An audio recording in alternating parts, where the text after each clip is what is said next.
Without a shadow of a doubt, it's the Cronkite Show in social media history. I want to welcome you to another episode of the War Zone. It's going to be on fire tonight, man. Man, I got my co-host in the building, my man Donovan Sadiq, the Queen Demetri K, and I am the 5-star general.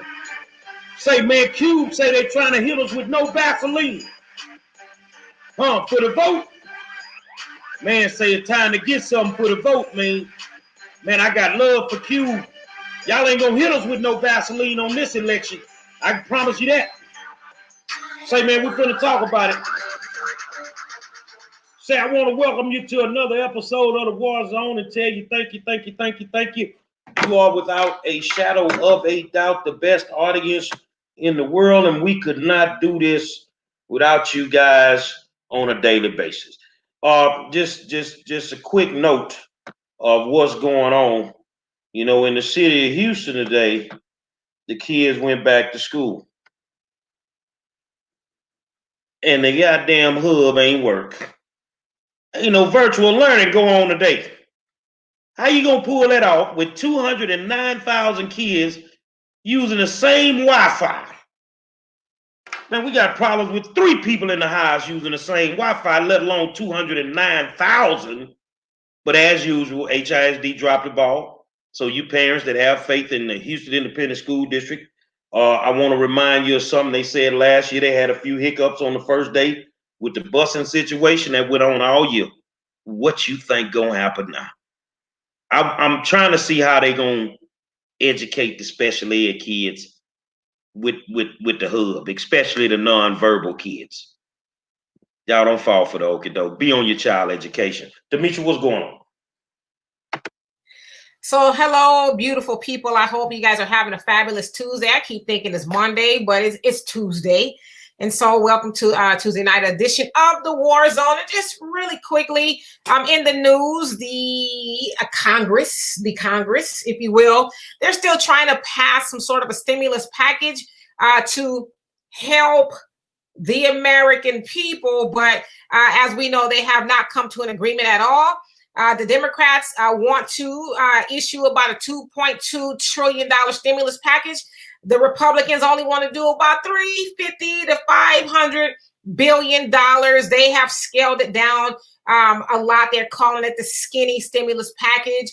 The Democrats are saying that it's very emaciated and that it lacks a lot of things. Steve Mnuchin is like, he's in the middle. He's saying, we could do probably about 1.5 million. But that still leaves a lot unresolved. As we know, the $600 stimulus package has gone away in regards to unemployment. Now people are just getting what they would have ordinarily gotten. Still a big, giant gap in between what they actually need to survive. And so Mitch McConnell is more or less like, hey, the Democrats won't come to the table. They're stonewalling. He's trying to blame the Democrats, and basically what it is, and Nancy Pelosi and Chuck Schumer are basically saying that what the Mitch McConnell and them are doing are trying to give their senators who are up for re-election a way out and making it easy for them to check the box so that they can illustrate to their people that we're not afraid to go along with our party. It is said that the Republicans need, I guess, about 51 of them to go along with it. I guess really they need 60, but they need 51 to show that, hey, the majority of us are on board. They're not going to come to a vote until Thursday, and they probably won't come to a conclusion even then, leaving many Americans hanging in the wind, if you will. But, the upside is they're trying to, give the airlines and travel industry a lot of money, but who the hell gonna travel if ain't nobody got no money? Well, I tell you what, man. Y'all waiting on them stimulus? Y'all feeling like crackheads yet? They spoon feeding. Keep you begging. And as soon as you get it, you gotta spend it. Welcome to the land of the new form of addiction. Stimulus money. Donovan. Hey, well, again, also in the news, it was given out that Ice Cube will be, well, not Ice Cube, the Biden team will be meeting with Ice Cube's team in regards to his Black Agenda contract and all that other stuff. Now, the minute that that broke, all of my friends asked me, are you satisfied now? Symbolism. That is symbolism. Anybody can meet with anybody until Joe Biden and his team comes out and says, on day one, we are doing this, this, and this for Black people. So, you know, LGBTQ, whatever, it's all just symbolism. So don't get all excited, you guys, and come on the show, talk about, see, we told you. No. That's symbolism. That is still symbolism, and symbolism ain't gonna feed me, ain't gonna pay my mortgage, it ain't gonna pay my car note. It just ain't gonna do it for me. I need tangible. Well, Demetri, what the hell did Cube say?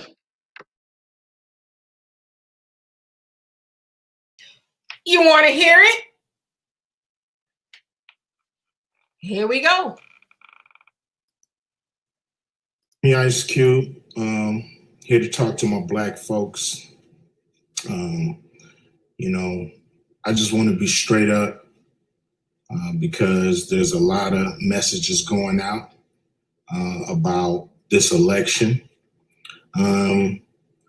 First and foremost, anybody telling you that you gotta vote, that it's your duty, that you have to exercise the right, and that people died for you to vote. For one, people did die, but nobody walked out their house to go die for you to vote. They were killed by probably some racists that don't want to see us get anything. But what I'm saying that to say this: be skeptical of anybody telling you to vote and not telling you to ask for anything, or to tell you to just vote and not to get anything for your vote. That's not how it works. That's not the process. You don't vote just to vote. You vote because you're getting something, or your community is getting something. So everybody that's telling you that, man, look at them and say, what are you getting? Because people that just want you to vote and not ask for nothing, people that's in power that want you to vote but don't want you to get anything, or not asking for you to get anything economically, they suspect, straight up. Because a lot of people been in place for a long time and we ain't got shit. That shit gonna end. That shit gonna end. We gonna get what we supposed to get. Period. And anybody asking you not to ask, I wouldn't listen to them. Because that's the process. Every community asks for what they want. And we're gonna do the same goddamn thing.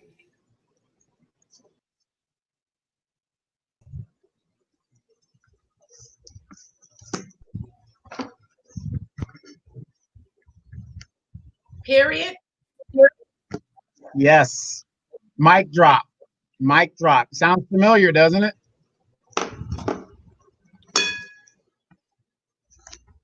Hi, Damien. Hey, y'all. Say, man. The man said a mouthful, man. I guess I'll jump in here. I mean, can anybody, because I see a few people in the comment section, they seem to be a little bit upset. I'm sorry, but can anybody point out the lie? Is there a lie in anything that Ice Cube said? Where is the issue? Where is the problem in what he said? And I'll throw it to y'all. There is no problem in what he said. He told the truth. I mean, LGBTQ, they want something, they get it. You know, illegal immigrants, they want something, they get it. You know what I'm saying? Black folk want something, we don't get nothing since the 60s, but our ass whooped. No, we want something else. We want what we've been destined to have from day one. We should have had. Respect the fact that we built this country. You built it on our backs anyway, and it's time for us to get something for our vote. And I don't think he said anything wrong, Mr. Mitchell. Donovan? Well, you know, that goes back to again, you know, I just think it's ironic. And you're going to have some people are going to say, well, you know, he's a millionaire and he's an entertainer and all this other stuff. Does that negate the fact that he, as a black man, shouldn't be speaking on issues that affect his people? So for all you guys that have that argument, again, what is wrong with asking? That's my thing. What is wrong with asking? Everybody else does it. Where is the lie in what he's been saying and what we've been saying? Get something for your vote. Notice that he said, nobody walked out of their house and said, I'm going to die today. John Lewis did not walk out his house and say, I'm going to get my ass beat so that black people can vote. He didn't do that. It just happened to have happened to him. And we appreciate him taking that ass whipping, you know, in pursuit of the cause. But here's the thing. Why are we so resistant to getting what everybody else gets? We're not asking for more. We're not asking for less. We're asking for our fair share. Damien? They can't devalue Q. I'm not gonna sit here and let them devalue Q. Q was a poor black kid in South Central Los Angeles that was getting his behind whooped by them cops. Cube ended up in a rap group that the United States of America tried to suppress their voice and said that they didn't have freedom of speech. Cube and NWA, whether you like them or not, fought for the Constitution of the United States of America. And if anybody can stand up and say anything right now, I'm gonna rock with Cube before I rock with some of these sellout Negroes out there. Yeah. Y'all are spot on. Good to be with you. Thank y'all for letting me spend some time with you tonight. I hope everybody had a good Labor Day. But Cube is spot on. And here's the thing. You know, folks had this conversation around LeBron maybe last year when Laura Ingraham told him to shut up and dribble, right? And so now watch this. Let me paint this picture.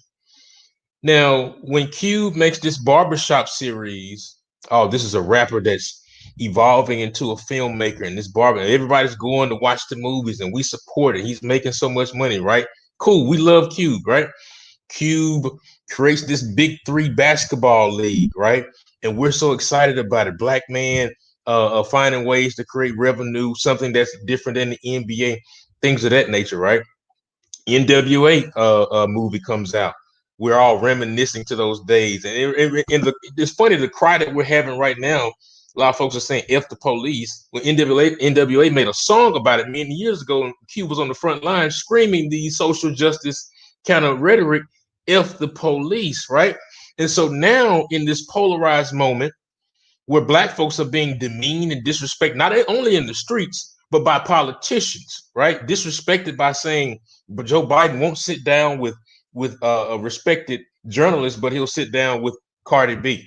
Disrespected when Joe Biden says that black folks aren't diverse. Disrespected when he says that if you ain't voting for me, you ain't black. And so now in this polarized moment, but let me not jump on Joe, because I know somebody's gonna hop in the comments and say, be fair.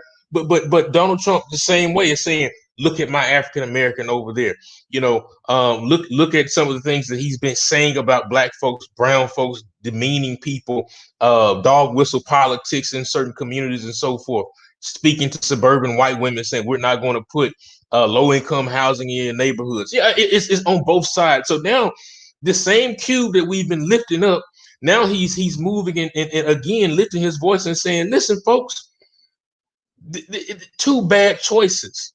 So how about we look out for our own best interests and stop saving liberal white folks who are just going to forget about us in January, right? So now that he's lifting his voice, now we're discrediting his voice all of a sudden, right?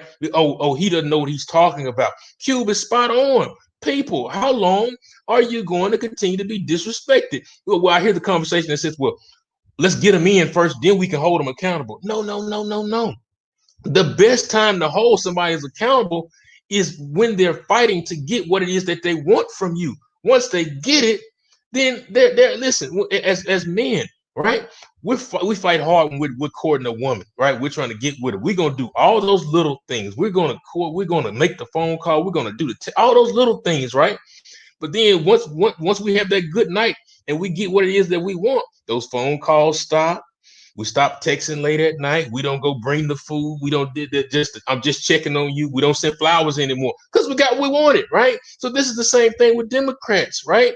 This is the best time to hold Democrats and or Republicans or the system accountable right now because they need our votes. And folks, as I always talk about, let's straighten our backs up and support people like Q because he's spot on. And I know he's supposed to meet with the Biden campaign, but let's not be fooled. Ain't nothing gonna change from that meeting. It's just symbolic, right? But I applaud Q for lifting his voice and speaking up to that very point. Whether they like it or not, I see one guy say Cube is just an actor. No, Cube is a businessman. Ice Cube was a black kid in South Central Los Angeles. And if you didn't live in South Central Los Angeles or visit that area in the 80s, the reason NWA became who they were was because of the things that were going on in South Central Los Angeles. The police murders were through the roof. The Bannerams was off the chain. You know what I'm saying? Y'all just got to see Rodney King. It was a Rodney King on every corner every single day. So, this is a guy that has lived through a lot of stuff. So, if you want to discredit him by saying he's an actor now, then you have to understand he's self-made. He's not an actor. He's self-made. So while you've been sleeping, Q been working. So, you can't get mad at him that acting is one of the things that he does, but right now he's using that black voice the way that it should be used and saying what needs to be said. Demetri. Yeah, and it's Elliot Johnson. How you doing? By the way, I see that might be who you're referring to in the comments. But he keeps saying that Ice Cube is not specific. Well, that's a lie. He has a whole, plan for Black America that he has submitted, from what I understand, to both campaigns, the Trump campaign and Biden campaign. And I've actually read it, and it's pretty extensive, and it is very specific. And so, I don't know, maybe just because you haven't read it, that doesn't mean it doesn't exist. But I'm still waiting for you and everybody else who has a problem with it to point out where Ice Cube told a lie. Voting is transactional. You're supposed to get something for it, but it's only us that have been taught that, well, just do it. Just do it so you can just tell everybody you voted because you did it for the ancestors. No, we got to actually net something for our vote. A vote should be like money. It's an investment. You're going to put it somewhere to get a return on your investment. I don't understand why we're having a problem with that. Well, let me break this down for you guys. And I know there's going to be people that, I get it in my community as well. People say, well, we're in the minority and we don't have any power. That is not true. There are about 65, 68 Congressional Black Caucus members. White people in general are about 50-50 in the House. They're voting. So usually bills pass within a 30 person margin, a 30 vote margin, give or take, either way. So if you got 60 members of the Black Caucus and they vote in a block, let's just say if they did, which they should be doing, why do you think Nancy Pelosi doesn't ask the CBC how they're going to vote? She already knows how they're going to vote. They're going to vote the way she tells them to vote. But you got to think about chess. A pawn in chess is a very powerful piece if it is used strategically and it's moved strategically. Okay? Yeah, you can knock off a pawn here, you can knock off a pawn there, but a pawn can also checkmate if it's used strategically. So think about this. If the CBC would say, you know what, Nancy, we are not going to vote on any of your bills. Nothing is going to pass because we're going to stay at our block until we get something for our people. Legislation will come to a complete stop by a minority group, which is what you see going on in the Senate when Mitch McConnell blocked Obama for 6 years. 6 years in the minority. So don't sit there and tell me being the minority party, you can't get nothing done. You can get a lot done if you have an agenda and you stick to what your goal is supposed to be. So if the CBC would do what they're supposed to do, we would symbolic votes, even just the symbolic votes. We can't even get that. Nancy Pelosi will not put a symbolic vote of reparations on the table, even though she has the votes to pass it. Why is that? Or maybe she doesn't have the votes to pass it. Have you guys ever thought about that? Well, let me ask Damien a question. Who's hurting Black America more? Is it Mitch McConnell or is it Nancy Pelosi? Is it the Republican McConnell or is it the Democrat Pelosi? That's a very good question. Very good question. Honestly, I would say they both equally are hurting the African American community. You know, listen, on the surface, you say, well, Nancy is for us. Nancy's a Democrat. She's the speaker. She's working hard for working people. She's working hard for Black people, brown people, so forth and so on, right? But as the Speaker of the House, we continue to see all this partisan bickering and no type of harmony. Nobody can reach any type of agreement whatsoever, right? When you look at this latest stimulus package that, hey, $1,200, that's great for folks. But why aren't Democrats fighting for more? Why aren't they pushing for more for these people that need more money, right? But at the same time, the finger's gonna get pointed on the other side, right? Well, it's Mitch McConnell's fault. It's the Republicans' fault. It's the president's fault. Meanwhile, folks are dying of COVID. Millions have lost their job, and folks in Washington playing the blame game. Well, it's his fault. It's her fault. And so to that question, I think they both are just as vicious. Look, Mitch McConnell quietly has filled 200 judicial seats within Trump's administration, right? And we know there's going to be long-term impact when it comes to that, right? But when you talk about Nancy Pelosi, she's so far removed from reality. She's so far removed from the truth, right? And that's just when we talk about we need term limits, right? But they both, are equally vicious, equally counterproductive to the plight of African American people. One just masks it and makes it sound just a little softer than the other. Well, let me ask Demetri this question, because I'm not the smartest one on this panel. I ain't the sharpest knife in the drawer. Now they can get together and they can ask for 3 years of stimulus, $1,200, every 3 or 4 months. They can even get together and do a symbolic impeachment, knowing full well that it won't get done. So, Demetri, what's stopping them from just putting reparations on the table? Well, if you ask me, what's really stopping them is us. And I say that because, and I want to kind of go back to Ron Trell.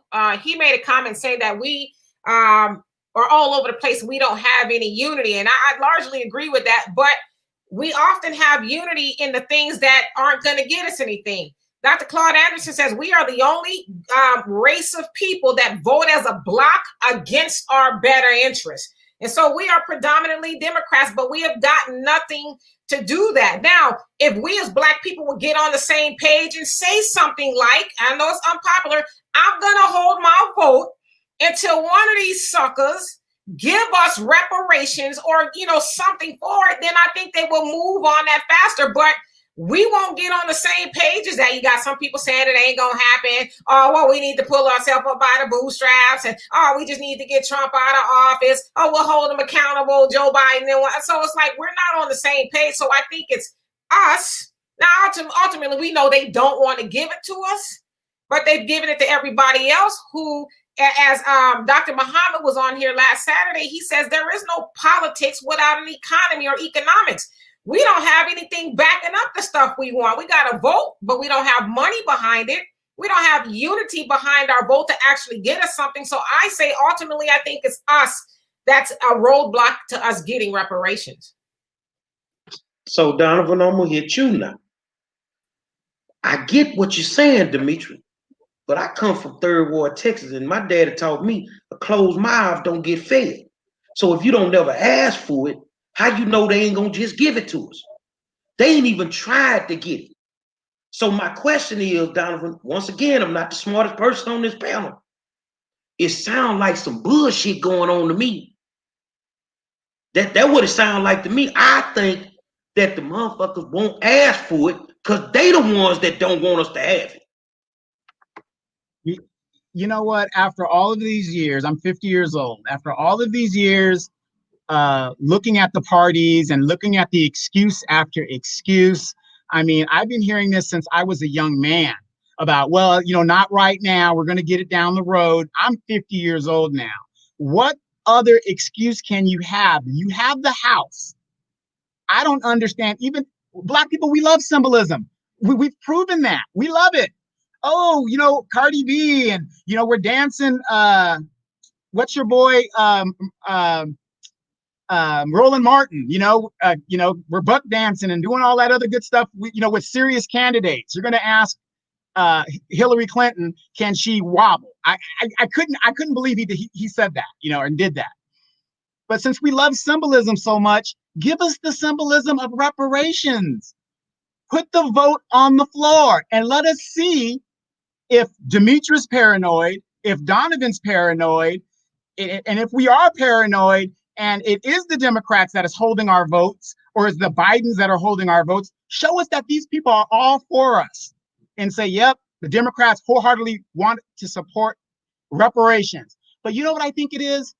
They don't want to expose those Democrats that ain't for Black folks no matter what. A Dixiecrat will always be a Dixiecrat. Okay, so we beat up the white folk, Damien. We beat up the Dixiecrats. We beat up all of them. But I got a strange feeling that it's some Negroes that don't want us to have it either.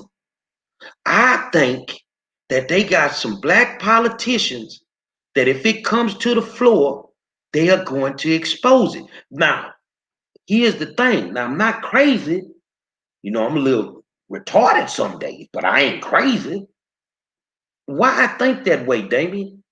Because I don't hear no Black folk hollering about just straight up. Ron Reynolds said it, but the ones that really got to push the buttons, they keep hollering about they need to study it.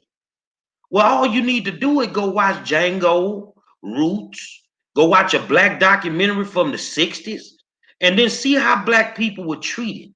You know how we were treated. What you need to study. And I ain't gonna, it ain't a bad word, but I gotta say it for the folk in the hood. Joe talking to people that got money. They could give a damn if they get reparations or not. Cardi B got money. But my little homeboy around the corner working at the mechanic shop, shopping at 100 degree heat, he ain't got no money. So for those Black politicians that's hiding behind the political cloak, put these nuts in your mouth and bring it to the float. Well, let me say this to that point. Kudos to people like Ron Reynolds here locally in Texas who have openly said, hey, I support reparations for descendants of Black folks. And then look, the Congresswoman Sheila Jackson Lee has put forth HR 40, bold and plain, and say, hey, let's study it at least. But to that point, who was that? John Conyers even put this on the floor years ago, has been talking about reparations, and it's finally starting to get some type of conversation here, right? But here's my thing though. If it wasn't for COVID-19, what really would Democrats have to really talk about? Right? Because COVID-19 is really sucking up a lot of air, and they're just pointing the blame game. Trump should have handled it this way, XYZ, healthcare, so forth and so on. But if it was normal circumstances, Democrats would really have to talk about, one, reparations, right? Two, they really have to talk about the wealth inequality in this country, right? Thank God for George Floyd, Ahmaud Arbery, and others. They've been forced to talk about police lawlessness in this country, right? So these conversations have been forced in their faces, and they do all that they can to try to push it to the side, not address it. There's a video from the other day, one of Joe Biden's latest campaign ads, where they to black people, and they said, "We're listening." I don't know if y'all saw that. We're listening, right? And one of the things they said is that we're going to rein in qualified immunity, right? They didn't say stop it or end it. They said rein in. What the hell is reining in qualified immunity? Either you end it or you let it continue, right? But these are those symbolic words and buzzwords that they use to try to pull the cloak. No, you don't dance around it. Don't hedge it, brother. You got to make it plain. Are you for qualified immunity or are you not for it? The community is saying we want to end it, but you push this video out and saying that we're going to rein it in, right? Pull it in a little bit, put it to the side, and try to make it go away, right? These are the things that we see. And so coming back to your original point, right?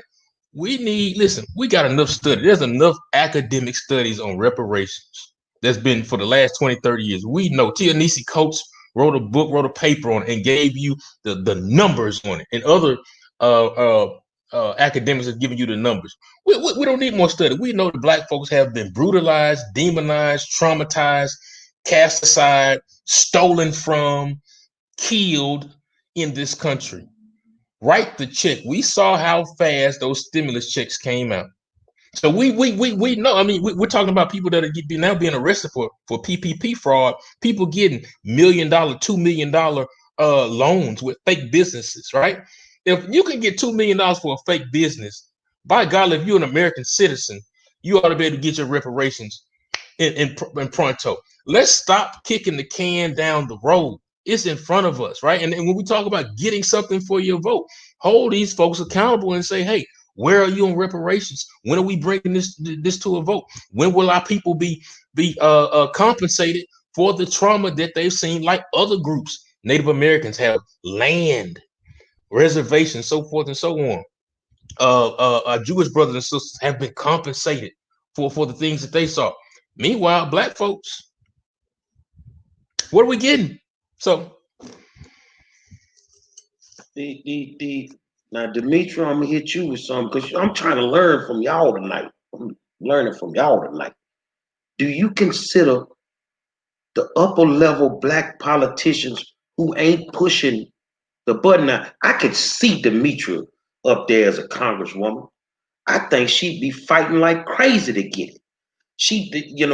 Donovan the same way, Damien the same way. You already know me. If I was up in the Congress, I'd be sitting up there with a Crown Raw bag, talking about put my money in quotas, long as I get it. But Demetri, do you really think if we get it, then the black politicians can't run the game no more? We getting $350,000 a year. Okay, well, you can't run the low affordable housing game no more. You ain't got to run the food stamp game no more. You see what I'm saying? We ain't got to worry about no health care because we got money. We go to the doctor now. So they can't get the money. I'm thinking in my mind, Demetri, tell me if I'm right or wrong, but if we get the money, then we don't need them suckers no more. Well, no, I totally agree with you. Especially our black misleadership, if you will. They're somewhat like the drug connect. They're the middleman between the drug addict and the Don. They're the plug, if you will. So it's like you got to go through me. If you want your communities and you want, like you said, your housing and all these little, things. If you want those, you got to continue to vote for me because it ain't gonna. We think that, right? It ain't gonna happen unless we vote those people in instead of saying, you know what. They haven't gotten us anything since we've been voting for them. So let's just get rid of them. But no, I agree with you. I don't know how interested they are in helping the rest of us, if you will, get reparations because it takes away the need for them. I mean, how is it that black leadership or misleadership keeps talking about a study? Don't you know what reparations is about?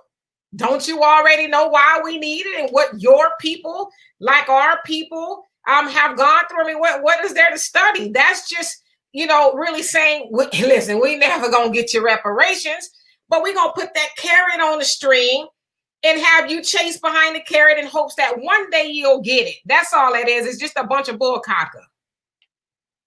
So, Donovan, I'm learning from you tonight. Would you vote for any black politician on any level that ain't saying, go get that money out the back room? As of right now, with the climate in the United States and what is going on, if you can't show me tangibles, especially as a black politician, you're not getting my vote. It's as simple as that. You're not getting it because the proof is in the pudding. If you're not going to bring home the bag, what did the lady say? I'm going after the bag. I'm going after the bag too. I want the money, so I can make my own decisions. I can do my own thing and not be relying on somebody else to feed me. This is why black people during this pandemic, we're at the very bottom and we're the most affected. You want to know why we're the most affected? Because we don't have any money in our community. So no, I would. So, Damien, if we got that kind of money, then me, you, Demetria, and Donovan, we could get together and open up a chain of grocery stores and get rid of the food deserts in the black community. If we had that kind of money, we could actually go to war against the developers and start buying up our community and redoing properties for our people. See, nobody would be poor anymore. So I'm really trying to figure, I'm taking notes and I'm writing this down because I don't want to get this wrong. But do you really think in your brain that these folk that could make these moves, they're nothing more than poverty pimps? Yeah, you just hit the word that I was just going to, my dear brother. They say, when you look at in hip hop and entertainment, the videos that you see and the graphics you see is sex sales, right? People want to see skin, they want to see scintillating images, so forth and so on, right? But in democratic politics, progressive politics, poverty sells, right? It's a language of poor mouthing. It's a language of everybody's poor and everybody's suffering. It's a language of doing a campaign video in front of the worn down houses, in the worn down grocery stores, in those dilapidated areas. It's the images of the parks that are not up to date, right? And then so you can point the finger and say, well, the Republicans aren't fighting for us. They aren't giving us the money that we need to be able to invest in your communities, right?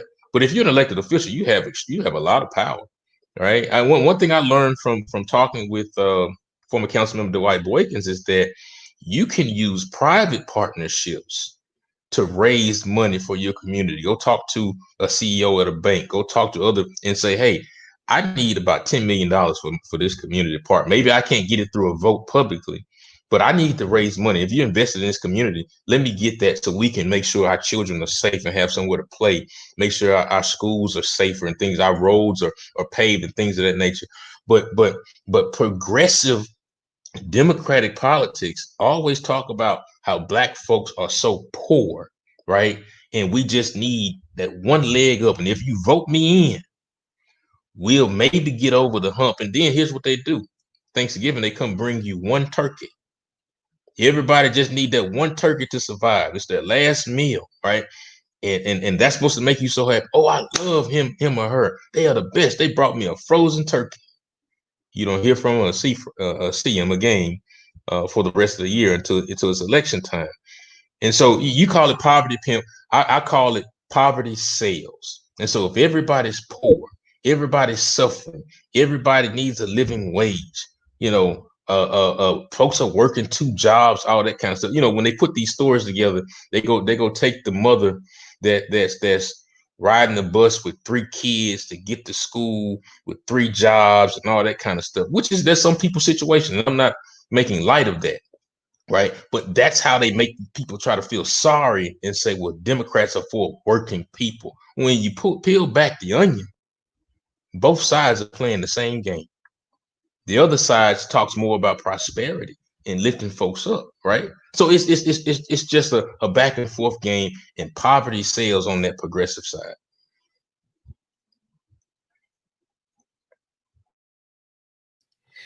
I think Gary went out. He'll be right. Obviously, he went out. He'll be right back. But yeah, I like that. That's actually a good term. Poverty sells. And like you said, we're going to give you a frozen turkey, but you don't even know if I got a good working stove or electricity, any of that kind of stuff. A turkey with no dressing. I mean, like, that's nice, but what about the rest of the year? I need something other than a turkey. How about I'm able to go to a grocery store in my neighborhood? I ain't talking about these liquor stores, but a grocery store, I can go buy my own turkey. What about, teaching people in the community about being business owners opposed to, and that's another thing they tell us too, jobs. We're going to bring jobs. And we know, all of us are aware of how it works, especially when these big giant corporations want to move into your town. They don't put their administrative offices in, let's say neighborhoods that don't have a high educational pool or anything like that. What do they put in the neighborhoods? Warehouses. You're making a couple of dollars to help, make these corporations rich. They take the admin part and put it into the, more affluent neighborhoods where those people can get the $50,000, $60,000, $70,000, $80,000 a year jobs. When we get what, $20,000 a year at best. So, be careful when these politicians are, well, I'm going to bring jobs in your communities. Oh, yeah? What kind of jobs you going to bring? Is it a job where I can just work a 9 to 5 and go home to my family? Or is it a job where I have to get 2 and 3 other jobs to go with it so I can buy my own turkey? Well, look here, I had fell off, but I'm back and I'm still taking notes.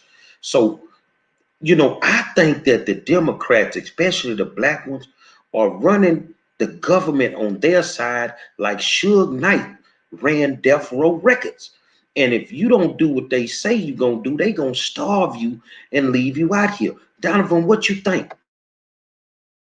That's absolutely right. As you saw, and how politics works on both sides of the aisle, when you have the Democratic committee that raises money and stuff like that, AOC and the new, whatever that gang is that do their thing, they got slapped down so quick by Nancy Pelosi and the donor class that, it takes money to run and all this other stuff. So yeah, that's the game.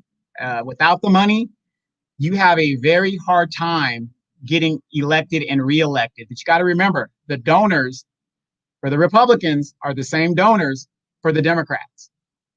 That's the game. So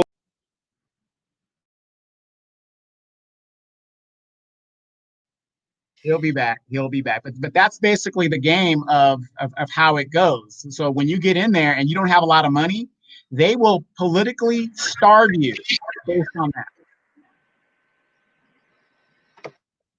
So Damien, can you hear me?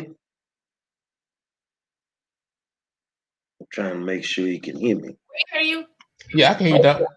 So Damien, okay, I know a lot of people gonna get upset because it looked like I'm just asking these questions. So on the Republican side, I don't see the same thing going on with they people where they begging for money and all this here. What can the Republicans do to help us, since we don't want to put no pressure on our elected officials on the Democratic side? That's a good question. I mean, I think no matter who it is, we need direct and blatant investment in our community. I don't care if you're Republican, I don't care if you're Democrat, I don't care if you're independent or what have you. And I'm talking about financial investment in our community in a way that triples and grows. Listen, one way we can do that as a general returns. One way we do that is investing in building a bench of leadership for Black folks. Right? Look, we sit on this show and we talk till we blue in the face about how loud politicians are, right? But guess what? And then we have no term limits here in Texas. But guess what? Who are the folks that are coming behind them? Who is that local AOC? Who is that local squad? Guess what? Purposely not built the bench. They purposely made sure that they're not developing anybody to challenge them. So on the Republican side, invest in a Black incubator for political leadership. Who's the next speaker of the House in Texas? Who's the next state representative? Who's the next county commissioner? You've got to be trained and learn how to be a great servant leader, right? And so who wants to invest in that, right? Secondly, who wants to invest in creating a business incubator in our community? We talk about jobs, but how about we create our own jobs? How about we're pushing more young people into business school and these other different trades that can create dollars and create jobs for themselves? You talk about giving a man a fish, but how about we teach a man how to fish and he continues to pass those teachings down to his family? So who wants to write a check to build that leadership, Black Leadership Academy for the next wave of elected officials? Who wants to write that to create a business incubator? But we can't fish because they don't want to give us none of the bait.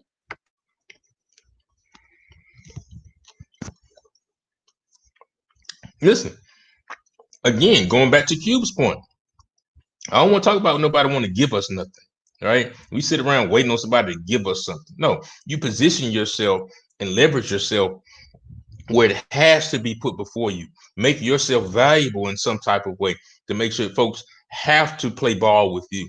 They have to engage you in what it is that we need. And like, again, right now in these elections, Black folks hold a big part of the vote. So position yourself and go in the room. My dad always tell me, he said, look, son, walk in the room, look them dead in the face and tell them exactly what you want. Don't stutter, don't hem and haw, spit it out. And the first person that speaks after you make the demand is he who loses. So spit it out, make the demand, and let them respond to you. And so that's what any group can do. You want to be serious about the Black community? Make an investment in a leadership academy, make an investment in a business incubator as well.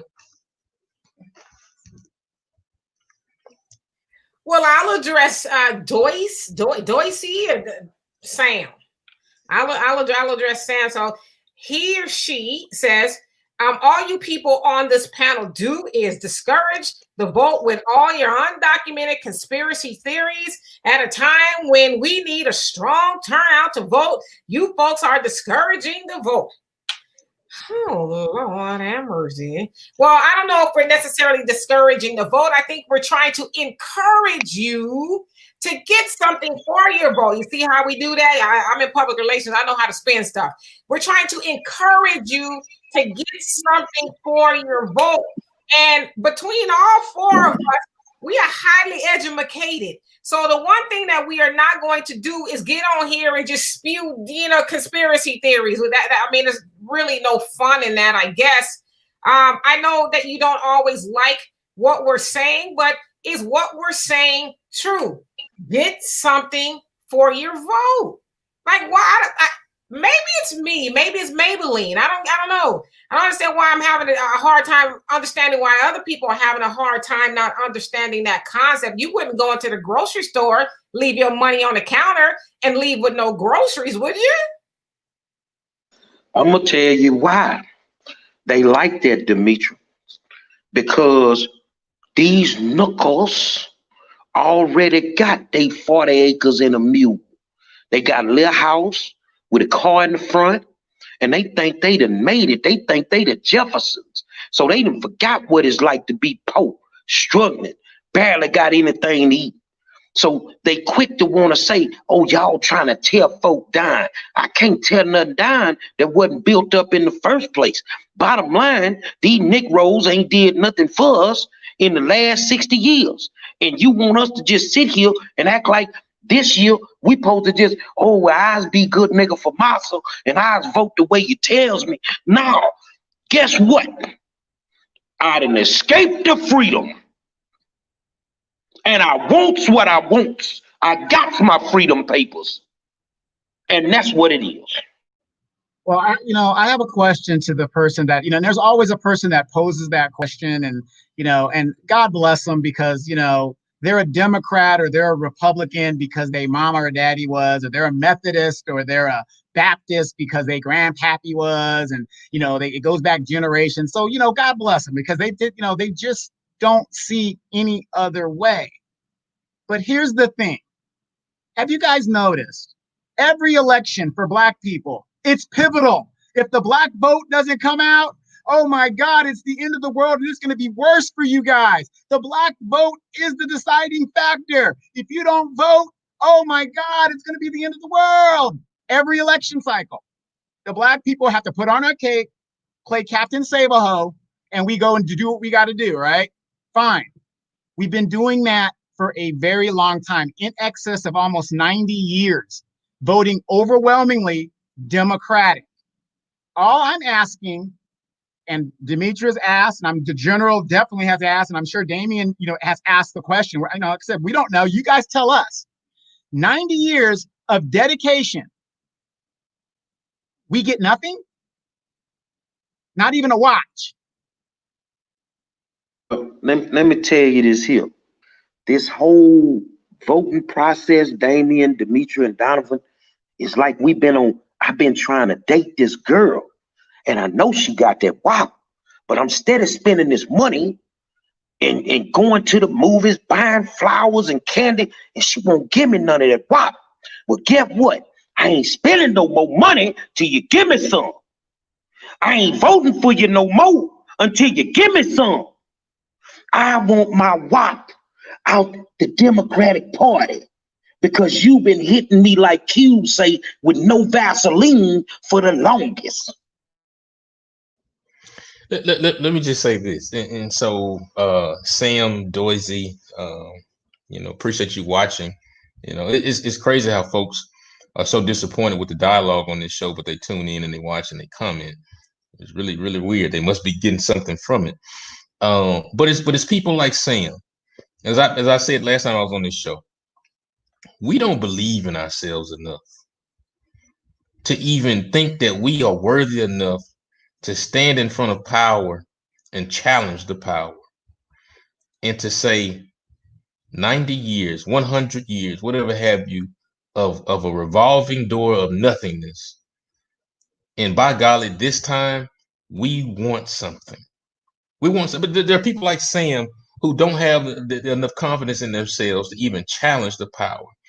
Sam may be that guy who has great skills, but doesn't have the confidence to go ask for a raise. When somebody around him who's less qualified just got a raise, doesn't believe enough in himself. But how dare I walk in here and ask this white man to value me? Right? There are Sams across this world. There are Sams across this country because they don't believe in themselves enough. And how dare 4 educated Black people sit on this panel, on this platform, and challenge white supremacy on both sides, challenge the economic structure of this country, and to encourage Black folks who have been oppressed, demonized, cast down, put aside all these years, to stand tall and ask for your value. How dare we speak in such a way? But you got the Sams of the world who say these type of things, right? And so, as I say, we gotta have more confidence in ourselves, right? Open our minds, because how will we ever achieve freedom, whatever you call freedom? How will we ever achieve economic equality? How will we ever achieve get to a point where Black men, brown men, women aren't afraid to walk down the street? Listen, check this out. This is I put a post up last week for the New York Times. Demetri, you saw it, and it said that Joe Biden will need Black men to come out at the same rate that they came out for Obama. I saw the headline and I was laughing hysterically. I passed out laughing, and I said, this has got to be satire, because number one, we're not coming out for Joe Biden. Number one, because he ain't Black. So don't expect Black folks to come out for Joe Biden the way they did for Obama. That was historic, and that was the first time. It won't happen again. Secondly, for the last 2 to 3 years, Democrats have said nothing to Black men. No discussions, no panels, no programs, nothing. For the last 2 or 3 years, Democrats have torn down Black men, cast aside Black men, told them that they're mansplaining, accused them of all types of allegations and things of that nature, right? Have lifted up the Black woman, when the Black woman is valuable, but the Black man is just as valuable. in this democratic process. And so you've ripped down black men and thrown them to the side. Now, 60 days before the election, you're wondering why many have defected to support Donald Trump. You're wondering why now you're trying to clamor for the black male vote, and now you begin to do these cheap, disrespectful barbershop conversations, shopping with black men. We're smarter than that. We're more valuable than that. You can lift up black women and also value black men at the same time, right? I'm seeing conversations where it's 25 black women talking about the state of Texas. Are there not black men that can talk about the state of Texas, right? So you've excluded men from the conversation, because here's what happens. As we try to right or wrong, now don't get me wrong, there's been much misogyny and patriarchy in this country and how we do things. And so as we try to correct a wrong, we often overcompensate and overcorrect. And in that overcorrection, we've totally excluded black men from the conversation. Now, 60 days before the election, we want black men to put on that cape and come in and save Joe Biden. Here's the problem, my friends. These are the same black men that 25, 30 years ago, Joe Biden talked about as super predators and locked up, and now they can't vote because they have felonies due to the 1994 crime bill. There are consequences and repercussions to the laws that we pass and the things that we champion. And so I'm sorry if I'm not a Joe Biden cheerleader. So what you're saying is they've been playing us, right, Damien? Mm-hmm. And the strong black men that can vote are now looking at wearing these types of hats. And you can't blame them. You can't blame them. So here's the goddamn question. I didn't leave the Democratic Party. The Democratic Party left me. The Democratic Party left my mama. The Democratic Party left my grandma. They left them in a state where they could barely take care of themselves. So here's my question. If you don't want me to put that goddamn hat on as a strong black man, give me a goddamn reason why. Let me show you again, because this is where all you black men go. Make it plain. So as I continue on that point, listen, you read these articles and you ask black men, why are they supporting Trump? Many of them don't say, a lot of them say, I'm not in love with Trump, but they say he speaks from the hip. He spoke to me directly. He may not be laying out perfect policies, but he spoke to me. Donald Trump pardoned a black man live on TV during the Republican National Convention. You say what you want to say about him. That spoke to a lot of black men who are still fighting for their freedom. They're out of jail, but they're still on papers and still fighting those different layers of and barriers that come along with being a felon. So we talk about symbolism. A black man was pardoned live on television. So you can say what you want to say about Donald Trump. He pardoned a black man who was a armed robber and now has a nonprofit helping other formerly incarcerated people.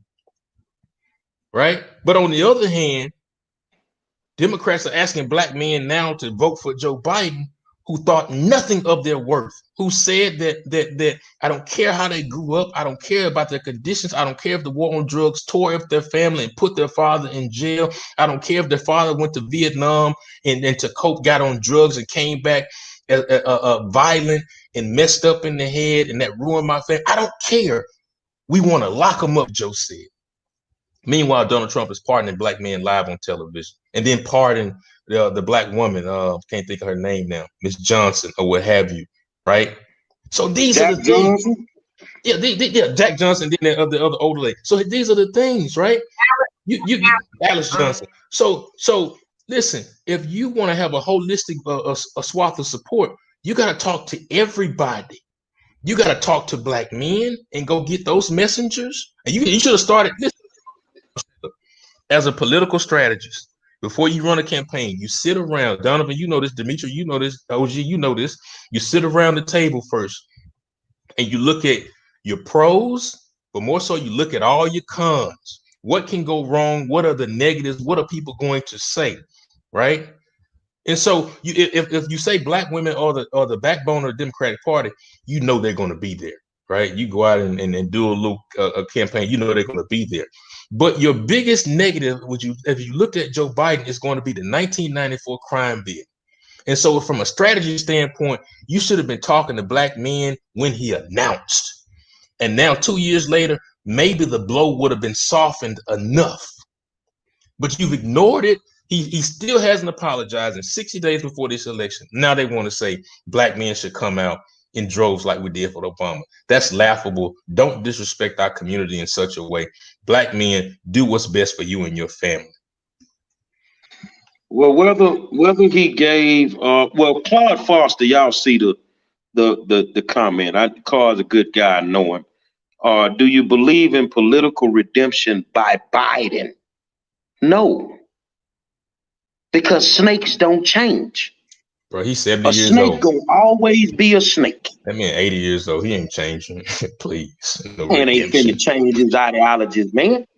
That man finna tell you whatever he want. But instead of talking to black men, you done became a funeral chaser.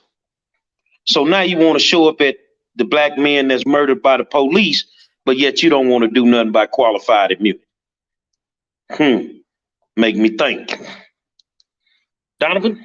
Joe Biden's not even sorry. Has he ever really asked for forgiveness? You know, when you say I'm sorry, you say forgive me for.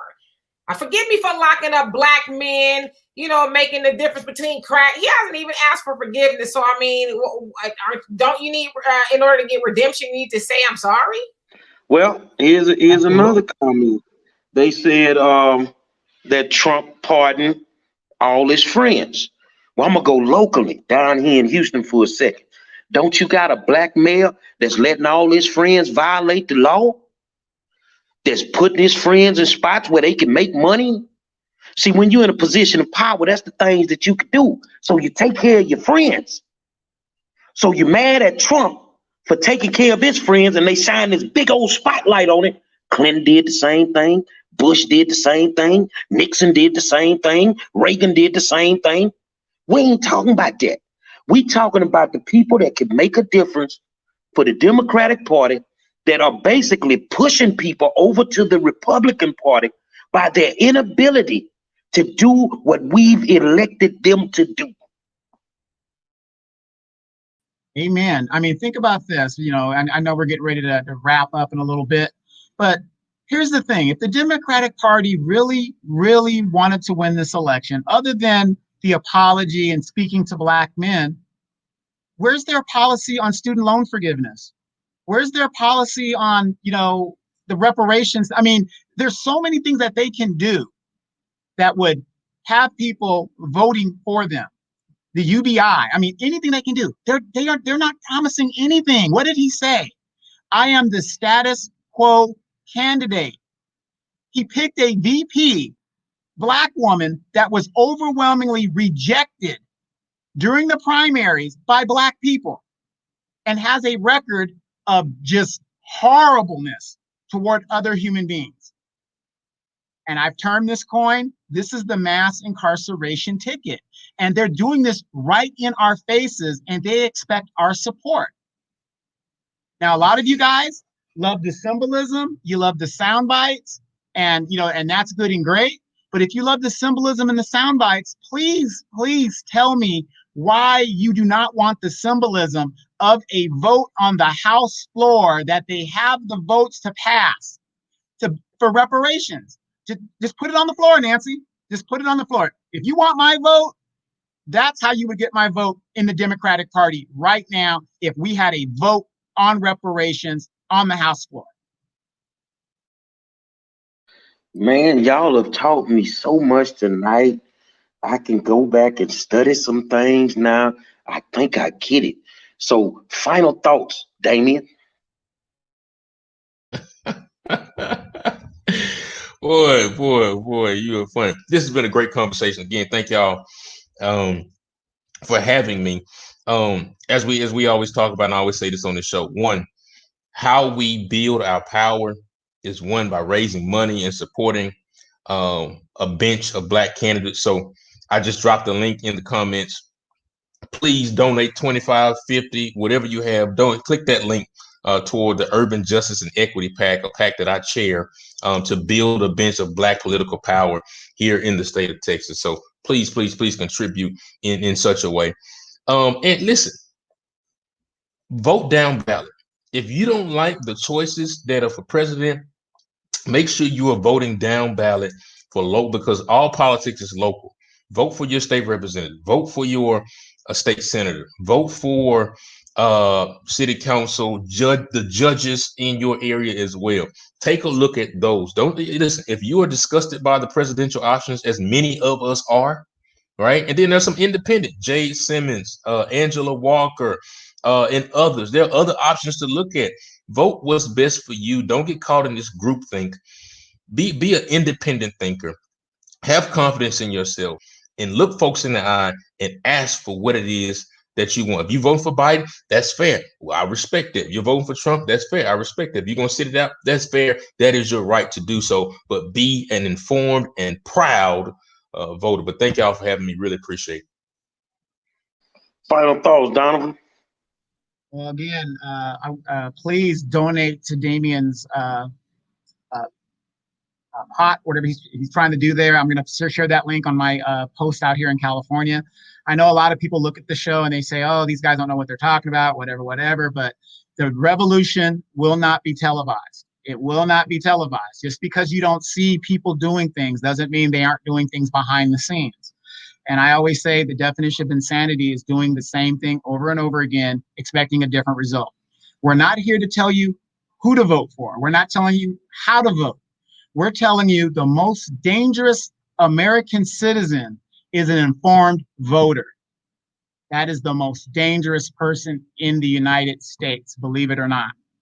And whoever you vote for, as long as it affects you and your family, hey, that's a blessing.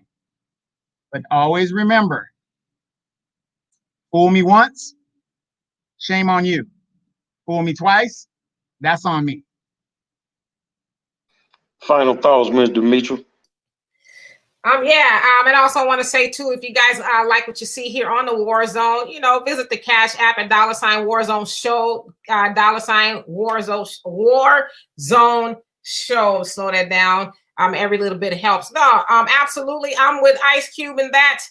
Get something for your vote. We've been saying this, Donovan and I, we have t-shirts that say hold your vote until, not, hold your vote permanently, but until you get something for it. I know it's unpopular because it goes against what we've been taught. Oh, go in there, vote. Your ancestors died for your rights to vote. They did not just die for our right to vote. As Ice Cube said, they were murdered, but they also were murdered so we can get something for our vote to better our lives as Black people in America. And we are never going to do that if we keep voting against our better interests. Voting for a party that has not delivered, as Donovan said, in 90 years and counting, is not productive for us. We are continually being used to help other people get what they want.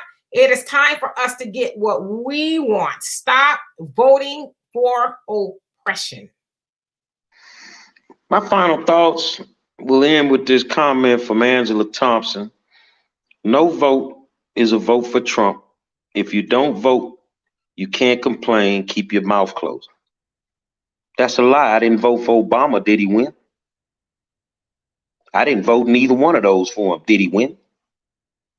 What you better worry about is the fact that that man knows how to galvanize his base.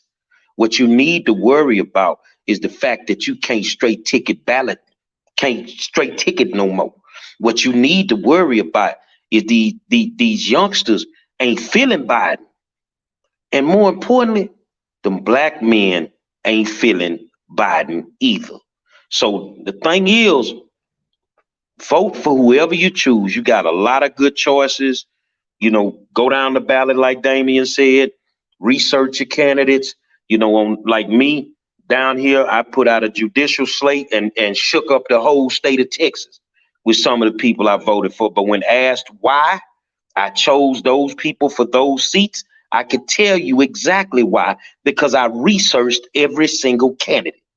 So, I may not pick who you may think, and I'm getting ready to shake it up again because I'm about to do some local endorsements that's gonna really shock some people.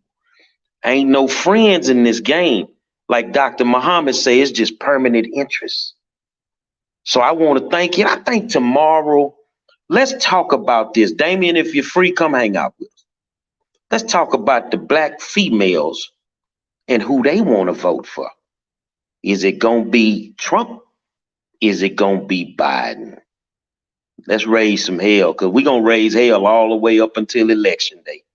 So you might want to tune in. Trust me, we do our homework. And it may seem like we beating up on people. No, we beating up on the facts. We beating up on the facts and we beating up on the truth.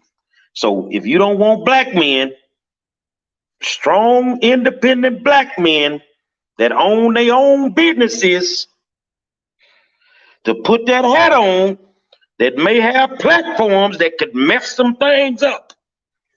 I tell you what, Donovan, you said reparations and student loans. Joe, free the weed, man.